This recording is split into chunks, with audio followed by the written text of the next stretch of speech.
پاکستانی تاریخ کے 8 مشہور Qadiani 8 famous Qadianis in Pakistan. Number 1 professor doctor Abdul Salam.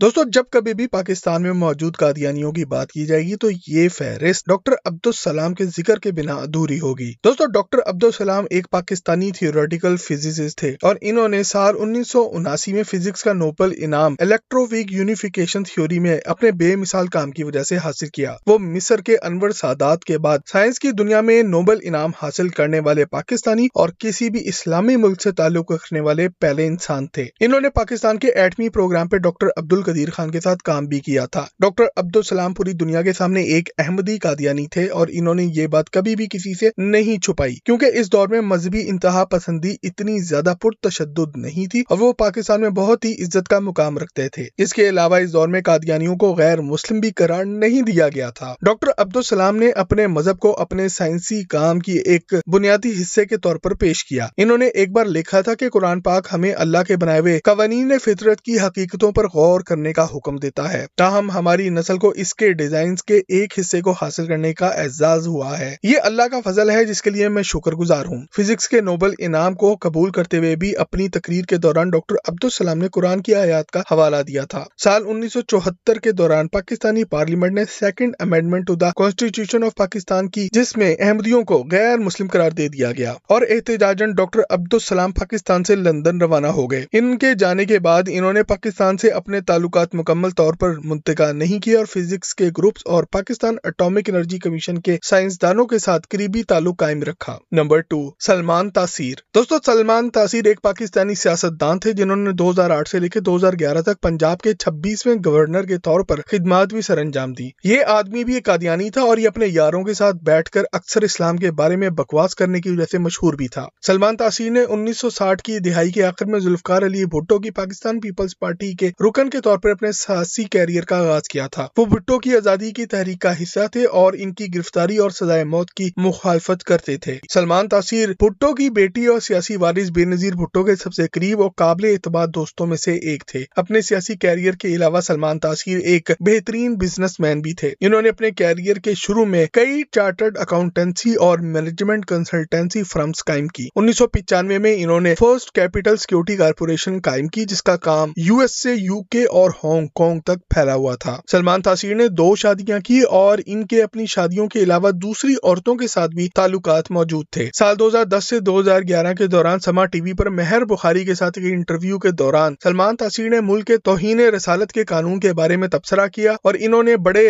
غلیظ الفاظ میں ملک کے توہین رسالت کے قانون کو ایک کالا قانون کہہ ڈالا۔ ان دنوں ایک غیر مسلم عورت آسیہ بی بی کو اس قانون کے تحت سزائے موت کی سزا سنائی گئی تھی۔ جنوری 2011 کو سلمان تاثیر کے اپنے ہی ایک محافظ ممتاز قادری نے اسلام آباد کے سیکٹر F میں ان کے گھر کے قریب کوثار مارکیٹ میں ان کو 27 گولیاں مار کر قتل کر دیا اور راتوں رات وہ ایک سیلیبریٹی بھی بن گیا۔ یہ مارکیٹ شہر کے امیر لوگوں اور غیر ملکیوں کے لیے ایک مقبول شاپنگ کی جگہ اور چائے پینے کا سینٹر تھا۔ سلمان تاثیر کے قتل ہونے کے بعد چند سنی علماء اور مذہبی اسکالرز کی جانب سے ان کی موت پر سوگ کے خلاف مذمت کے باوجود لاہور میں ان کے جنازے میں سینکڑوں افراد شامل تھے۔ وزیر اعظم یوسف رضا گیلانی اور حکمران پیپلز پارٹی کے علاوہ کئی حامیوں نے ان کے نماز جنازہ میں شرکت کی۔ دوستو آپ ممتاز قادری کو ایک قاتل سمجھتے ہیں یا پھر ایک ہیرو؟ کمنٹ سیکشن میں لکھ کر ہم سے شیئر ضرور کریں۔ نمبر 3 سائرہ وسیم۔ دوستو سائرہ وسیم پاکستان کے شہر لاہور کی ایک مصور اور فنکارہ تھیں جو کہ ہر طرح کی تصاویر بنانے کی وجہ سے جانی جاتی تھی۔ یہ بھی ایک قادیانی خاتون تھی جو کہ اسلام کی تنقید کرنے کی وجہ سے جانی جاتی تھی اور وہ ایسا اپنے آرٹ کے ذریعے کرتی تھیں اور وہ اس وقت امریکہ میں رہتی ہیں۔ سائرہ وسیم پینٹنگ کے لیے منیچر سٹائل استعمال کرتی تھیں اور وہ اپنے آرٹ کے ذریعے پاکستان کے معاشرے میں موجود برائیوں کی عکاسی کرتی تھیں جس کی وجہ سے اکثر مذہبی عالموں کی طرف سے انہیں نفرت کا سامنا کرنا پڑتا تھا۔ Saira Waseem National College of Arts Lahore کی طالبہ تھی اور انہوں نے سال 1999 میں bachelor in fine arts with focus in miniature painting کی ڈگری حاصل کی تھی۔ سائرہ وسیم سیاسی تبصرے کرنے کے لیے فارسی آرٹ کا استعمال بھی کرتی تھیں۔ وہ کہتی تھی کہ میرا کام جدید دنیا کو تقسیم کرنے والے سماجی اور سیاسی مسائل کی عکاسی آرٹ کے ذریعے کرتا ہے۔ ان کی تحقیقات دل و دماغ کی جنگ، مغرب میں سامراج اور مشرق میں بنیاد پرستی کے درمیان تصادم کی عکاسی کرتی تھی۔ سائرہ کے بقول ان کا کام معاشرے میں موجود جہالت اور تعصب کے خلاف آواز اٹھاتا ہے۔ نمبر 4، مبشر لقمان۔ دوستو آپ میں سے بہت سے لوگوں کو ہماری لسٹ میں مبشر لقمان کا نام دیکھ کر حیرت ضرور ہوئی ہوگی۔ دوستو مبشر لقمان ایک Pakistani film director, anchor person, column نگار، پنجاب کی نگراں وزارت کے صوبائی عہدیدار بھی رہ چکے ہیں۔ مبشر لقمان جدید دور میں پاکستان کے سب سے مشہور نیوز اینکرز میں سے ایک ہیں، جو کہ اکثر کڑوے سچ بولنے کی وجہ سے مشکلات میں گھرے رہتے ہیں۔ یہ آدمی بھی ایک قادیانی ہے جو کہ اکثر اپنے پروگراموں میں قادیانیوں اور دوسرے غیر مسلموں کو بلا کر پاکستان کے معاشرے پر تبصرہ کرتا ہے کہ کیسے ہمارا ملک غیر مسلم افراد کے لیے محفوظ نہیں ہے۔ مبشر لقمان کو سال 2008 کے دوران پنجاب کا نگراں وزیر اعلیٰ برائے انفارمیشن ٹیکنالوجی اور مواصلات بنایا گیا تھا۔ یہ ایچیسن کالج لاہور اور گورنمنٹ کالج لاہور سے اعلیٰ تعلیم حاصل کر چکے ہیں۔ وہ اپنی بھانجی گلوکارہ ایما بیگ کے ساتھ سمر وائن کا مشہور گانا بھی گا چکے ہیں۔ انہوں نے اپنے کیریئر کا آغاز بزنس پلس چینل سے بطور میزبان نیوز اینکر سے کیا تھا۔ اس کے بعد وہ ایکسپریس نیوز میں پوائنٹ بلینک نامی پروگرام کے ساتھ بطور میزبان شامل ہوئے اور بعد میں دنیا نیوز میں چلے گئے۔ ان کا سب سے مشہور پروگرام کھرا سچ مبشر لقمان کے ساتھ تھا اور اس پروگرام پر پاکستانی ادارے پیمرا نے سال 2014 میں لقمان کے بے شرم الفاظ کی وجہ سے پابندی لگا دی تھی۔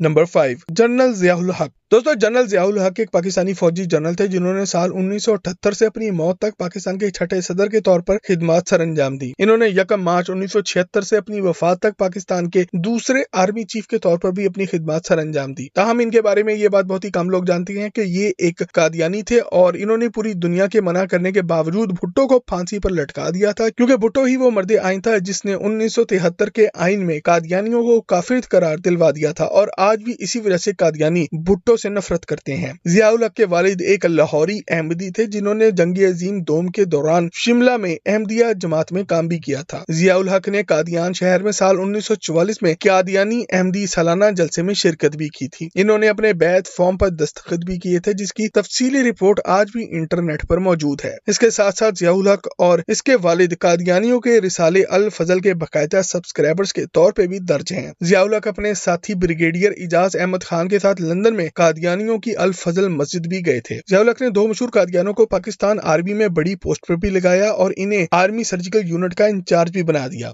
نمبر 6، نجم سیٹھی۔ دوستو نجم سیٹھی ایک پاکستانی سیاسی تجزیہ نگار، صحافی، بزنس مین، سیاست دان اور کرکٹ ایڈمنسٹریٹر ہیں جو کہ Pakistan cricket board management committee کے چیئرمین بھی رہ چکے ہیں۔ وہ فرائیڈے ٹائمز اور وینگارڈ بک کے بانی بھی ہیں۔ وہ پاکستان کے نگراں وفاقی وزیر اور وزیر اعلیٰ پنجاب کے طور پر بھی خدمات سر انجام دے چکے ہیں۔ بحیثیت صحافی وہ ایک آزاد خیال قسم کے سیاسی مبصر ہیں جو کہ فرائیڈے ٹائمز کے چیف ایڈیٹر اور پاکستان سپر لیگ کے چیئرمین کے طور پر بھی خدمات سر انجام دے چکے ہیں۔ وہ اکثر اپنے پروگراموں اور اپنے اخبارات میں قادیانیوں کے حق میں آواز اٹھاتے رہتے ہیں۔ وہ پہلے جیو نیوز پر پرائم ٹائم کرنٹ افیئر شو آپ کی بات کی میزبانی بھی کرتے تھے۔ آج وہ آپ میڈیا نیٹ ورک اور انڈس نیوز کے صدر بھی ہیں۔ نجم سیٹھی کی شادی ساتھی صحافی جگنو محسن سے ہوئی تھی جو کہ فرائیڈے ٹائمز کی پبلشر ہیں اور وہ بھی ایک قادیانی ہیں۔ دونوں کی بیٹی ایک صحافی اور اداکارہ میرا سیٹھی ہے، جبکہ خدا کی اس بندے پہ مار دیکھیں کہ اس کا واحد بیٹا علی سیٹھی ایک ہم جنس پرست ہے اور آج اس کی بدنامی کا باعث بن رہا ہے۔ نمبر 7، جنرل اختر حسین ملک۔ دوستو میجر جنرل اختر حسین ملک ایک پاکستانی اعلیٰ فوجی افسر تھے اور 1965 کی جنگ کے دوران وہ اپنی قیادت اور اپنی کمانڈ کی وجہ سے آج بھی پاکستان فوج کے چیمپئن سمجھے جاتے ہیں۔ جنرل صاحب 1965 کی جنگ کے ایک وار ہیرو تھے۔ وہ ایک قادیانی تھے اور اپنے مذہب کو بالکل بھی نہیں چھپاتے تھے۔ جنرل اختر اپنے ساتھیوں میں اپنی پرکشش شخصیت، بے دھڑک اور دلیر حکمت عملی اور تیز سوچ اور حب الوطنی کے لیے جانے جاتے تھے۔ حالانکہ فوج میں ان کی بہت ہی زیادہ تعریف اور احترام کیا جاتا تھا، مگر وہ اکثر اپنے ساتھیوں کے ساتھ سخت رویہ رکھتے تھے۔ انہوں نے صدر پاکستان ایوب خان کی سربرستی میں آپریشن جبرالٹر اور آپریشن گرینڈ سلیم کی منصوبہ بندی بھی کی تھی۔ آپریشن کے ابتدائی مرحلے میں کامیابی سے نمٹنے کے لیے خاص طور پر بیٹل آف چھمب میں کامیابی حاصل کرنے پہ انہیں ہلال جرت سے بھی نوازا گیا، جو کہ پاکستانی آرمی کا دوسرا سب سے بڑا بہادری کا اعزاز ہے۔ جنرل اختر ملک کی موت ترکی میں ایک ٹریفک حادثے میں ہوئی تھی۔ نمبر 8، آسما جہانگیر۔ دوستو آسما جیلانی جہانگیر ایک پاکستانی انسانی حقوق کی وکیل اور سماجی کارکن تھی جنہوں نے human rights commission of Pakistan اور AGHS لیگل ایڈ سیل کی بنیاد رکھی اور اس کی سربراہی بھی کی۔ وہ ایک قادیانی تھی جو کہ عورتوں اور غیر مسلموں کے لیے آواز بلند کرتی رہتی تھی، جس کی وجہ سے مذہبی علماء اکثر ان کے خلاف فتوے دیتے رہتے تھے۔ تاہم وہ اپنی مذہبی پہچان پر اکثر خاموش ہی رہتی تھی اور ان کے بارے میں آج بھی یہ بات کنفرم نہیں کہ وہ قادیانی تھیں بھی یا نہیں۔ آسما جہانگیر وکلا کی تحریک میں نمایاں کردار ادا کرنے کے لیے جانی جاتی ہیں اور انہوں نے مذہبی آزادی اور اقوام متحدہ کے خصوصی نمائندے